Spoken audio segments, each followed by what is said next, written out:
Kære venner, kære kammerater, tak for jeres talrige fremmøde. Jeg må beklage, at jeg ved denne lejlighed ikke kan sige min ærlige mening om kampens fremtidige førelse. Gør jeg det, er der fare for, at justitsministeren, uanset hvem hun måtte være, sort, blå, gul, grøn eller såkaldt rød, udløser yderligere 4 måneders betinget fængsel til min ringhed. Som statsanklageren hensynsfuldt bemærkede, Anton Nielsen er 72 år, men han har lige holdt 1. maj-tale. Hvorfor skulle den mand ikke kunne idømmes ubetinget fængsel? Så jeg må holde tand på tunge, ellers kommer jeg først ud til marts. Og det har jeg af sikkert forståelige grunde ikke lyst til. Min ytringsfrihed er mildt sagt begrænset indtil da. Jeg må ikke opfordre jer til at støtte befrielsesorganisationer, så det lader jeg selvfølgelig være med. Humanitær hjælp er amstrængsten forbudt, og solidaritet er et bandeord. Så langt rækker den ellers højt besungne grundlovssikrede ret til at ytre sig frit i år 2011.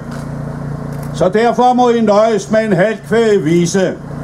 Men jeg er sikker på, at I ikke er i tvivl om meningen. Ytringsfriheden er blandt de mange ofre for terrorlovene og den førte klassepolitik, som er karakteriseret ved at dømme de uskyldige for terrorisme og lade de egentlige terrorister, krigsmagerne, de politiske løgnhalse og økonomiske plattenslag løbe. De behænges med ordner, mens de rager til sig. Men heller ikke det er der noget nyt i.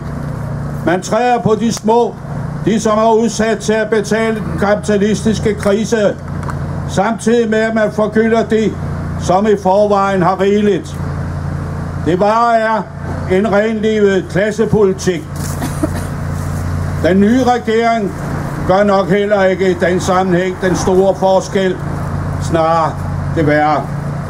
Men husk, Danmarks fremtid skabes ikke alene på Christiansborg, snarere tværtimod. Danmarks fremtid skabes af det danske folk. Alt, hvad der har varig værdi i vort land, er bygget op fra bunden. Det er en historisk sandhed, som igen vil vise sig at stå sin prøve. Men budskabet fra magthaverne er klart. Det er fint, du har dine meninger, men hold dem for dig selv. Luk munden og hold kæft, hvis du har en anden mening end den på bjerget gældende. Hvis du siger os imod, viser solidaritet med undertrykte mennesker, støtter frihedskamp, eller bare viser almindelig medmenneskelighed, ender du i byretten, ligesom alle de andre terrorister af typen Fighters and Lovers, oprører Patrick McManus, den faglige klubber Viggo Toften Jørgensen og Horserød Studoforeningen og dens formand. Mennesker, som er stædige og trodsige og holder på deres ret til at sige, hvad de mener, og støtte de, som har støttebehov. Den slags er der ikke brug for i det demokratiske Danmark. Af samme årsag forsøger man nu at lukke munden på Dagbladet Arbejderen ved at fratage avisen mediestøtten i ytringsfrihedens misbrugte navn naturligvis. Men det er jo ikke blot op til en dyremose at afgøre den sag. Vi er mange, der har en anden mening, og vort motto er i den sag: avisen skal ud. Ja. Hvad angår min personlige ytringsfrihed, så er den som sagt begrænset indtil marts næste år. Hvis jeg overtræder dommens påbud, falder hammeren. Men I kan fortsat sige, hvad I mener. Det forpligtiger. Det er forpligtelse, som jeg er sikker på, at alle vil leve op til. Ny regering eller blot en kopi af noget bedrøveligt gammelkendt, det finder vi snart ud af.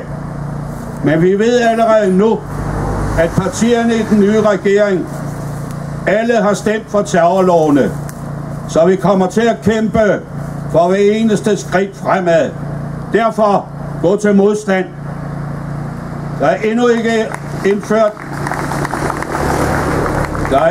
indført officiel meningscensur, men det begynder at ligne. Heldigvis har vi da stadig lov at tænke selv. Tankekontrol er endnu ikke indført, selvom jeg ikke vil forsværge, at den ikke kommer. Men indtil da, tænk selv og aktionere. Organiser jer. Lad jer ikke tro til tavshed. Stilhed er, som Carl Scharnberg sagde det, stilhed er herrenes fred. Stifterne af Horserød Studoforeningen blev også kaldt terrorister. De satte livet ind i kampen for Danmarks frihed, mens regeringen samarbejdede med besættelsesmagten. De blev selv samme regering, Højesteret af det danske politi, i uskøn forening med Gestapo, først indsat i Vestre Fængsel og Horserød, og siden deporteret til udryddelseslejren Stutthof, hvilket kostede mange af dem livet. Min lille tur i fængsel er for intet at regne i den sammenhæng. Jeg skal ikke ynkes. Vi i Horserød Studoforeningen gik ikke ind til det her med bind for øjnene. Vi vidste nøjagtigt, hvad vi ville, nemlig at sætte spotlight på terrorlovgivningen. Jeg betaler blot prisen for at fastholde mine meninger. Det har mange gjort før mig, og jeg, ligesom de, ændrer ikke mening, fordi en justitsministeren anklager har udnævnt mig til samfundsfjende, og derfor sendt mig 2 måneder i fængsel. Jeg vil godt sige, at jeg betragter det nærmest som et ridderslag. Ja.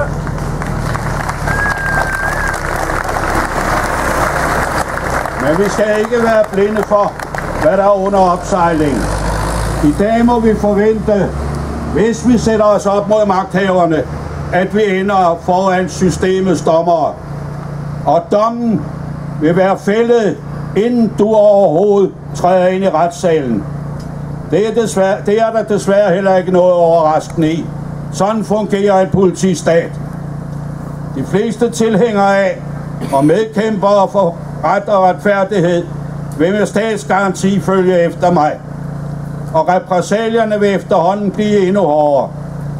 Vi er ikke ved vejs ende i den sammenhæng. Vi er måske kun ved begyndelsen. Skueprocesserne vil blive almindelig praksis. For som dommeren sagde, da sagen mod Tømmernes Faglige Klub og Horserød Studoforeningen sluttede: der er forskel på ret og retfærdighed. Det her, det er retten. Så kort og præcis kan det siges. Så ved alle, hvad de har at rette sig efter. Fremturer du, hvad du forhåbentlig gør, hænger uretfærdigheden svær over dit syndige hoved. Du står til tugt og forbedringshus for at forsøge at fastholde almindelig anstændighed i dansk retspleje og i samfundet i det hele taget. Og glem ikke, at de nuværende magthavere, uanset hvilken farve de har iklædt sig, har et mantra, som gentages til ulidelighed: straf, straf og stadig hårdere straffe. Det er som hentet fra Hitlers Mein Kampf og det fascistiske retssystem. Et ekko fra en frygtelig tid. Et pust fra krematoriet i Stutthof. Forskellen mellem fascisten og de politiske holdninger i dagens Danmark er politisk og ideologisk langt hen ad vejen i tråd med nazisternes menneskesyn.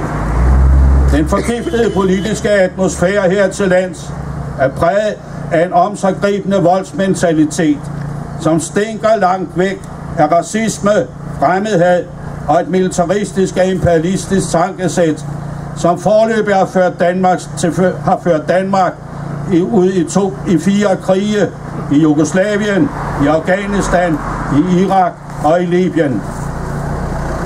Men lad jer ikke skræmme. Stå fast. Kampen fortsætter og må og skal forstærkes. Afviklingen af de sidste rester af det såkaldt borgerlige demokrati skal endegyldigt stoppes, og et reelt og et frit demokrati indføres.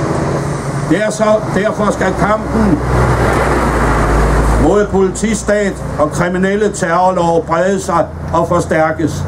Det er afgørende for sejr, at stadig flere forstår kampens nødvendighed. Det er blandt andet op til os, som står her i dag, at det sker. Vi er demokratiets og retfærdighedens forsvar, og vi står ikke alene. Der er langt flere end os, som har forstået faren ved en politik byggende på social uretfærdighed, retsløshed, militarisme, krig og undertrykkelse. Kære kammerater, det var, hvad jeg vil sige ved denne lidt specielle lejlighed. Nu vil jeg gå om på den anden side af hegnet. Vi ses om 2 måneder. God kamp!